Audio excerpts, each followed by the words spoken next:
Okay, what's up YouTube? GameFiend127 here, and yet another week in wrestling has come to an end, and it's time for another drama script Saturday. And the first thing I have to say is that Raw sucked. I mean, it just sucked. I mean, the whole thing with Santa Claus getting hit by Alberto Del Rio's car, and then them carrying it out throughout the whole show with like 5 updates. It was bad. You wanna know how bad Raw was? Raw got a 2.2 rating. That's the lowest Raw rating in the past 15 years. Since September 15th, 1997. Raw sucked. On to TNA news. Well, TNA. The fact that TNA was better just by the pure comedy that they had, that should tell you much, again, how Raw sucked. I mean, TNA had the bro-off between Jesse and, I forgot his, oh yeah, Robbie E. Yeah, Robbie E had a bro-off, which for some reason Robbie E decided to dance to his horrible theme song music, which is the most horriblest theme song I've ever heard for a wrestler in my entire history of watching wrestling on TV. And they decided to have a bro-off, so he danced, Jesse flexed, and then Robbie T flexed and danced and said bro. And Robbie T wanting to win the bro-off. Other things that stood out to me on Impact was Frankie Kazarian making fun of AJ Styles. That impression was spot on of AJ Styles. Other things that stood out to me, Gail Kim in a match. It was the second best match on the show. Gail Kim versus Miss Tessmacher, and Gail Kim destroyed Miss Tessmacher, which how things should be, because Gail Kim is obviously the better wrestler, hands down. I think one of the best wrestling females out in the company today is Gail Kim.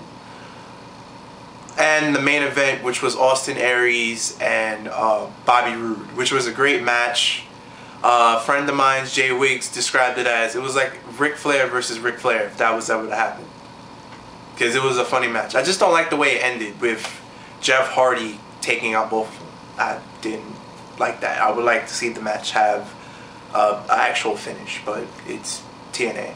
Oh, and the strippers are back for Aces and Eights to help recruit Mr. Anderson the asshole.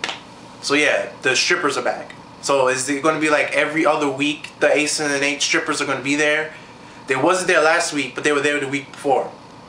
And they were introduced 3 weeks ago. So they're there 3 weeks ago, wasn't there last week, but the Aces and Eights strippers are back this week. So yeah.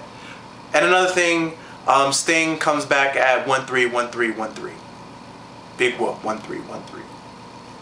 Just to get his baseball back from Devon, which I don't understand why Devon still has it. And I don't understand why Aces and Eights need an asshole to take on one person. TNA logic. Moving on to the undrama scripted news. Yes, it's probably 4 minutes into the video and we're already on the undrama scripted news. Edge was explaining to his fans that his recent neck surgery was for him to have a comfortable living after wrestling, not to help him get back into the ring. Doctors have told him not to wrestle because if he does wrestle, he's probably going to wind up paralyzed, which that will suck for everybody. So yeah, he currently has 3 plates in his neck. And then he thinks about somewhere down the line after he fully recovers, maybe he'll come back to WWE as a person that has like a non-wrestling role, like maybe as a GM or maybe an announcer or something, or a scout or something. But he'll say he'll think about it, and it's something to look out, something to look for in the future. WWE announced their 20th anniversary that will be January 14th, 2013, and it'll be at Houston, Texas. So hopefully WWE have something planned, something spectacular planned for that. The surprise can't be 3 hours because they're already a 3-hour show, so you can't, maybe commercial free 3 hours, So a free pay-per-view? Who knows? Update on Orton's status. Orton's shoulders are weird. He has hypermobile shoulders, which means his shoulders can bend back further than the average person.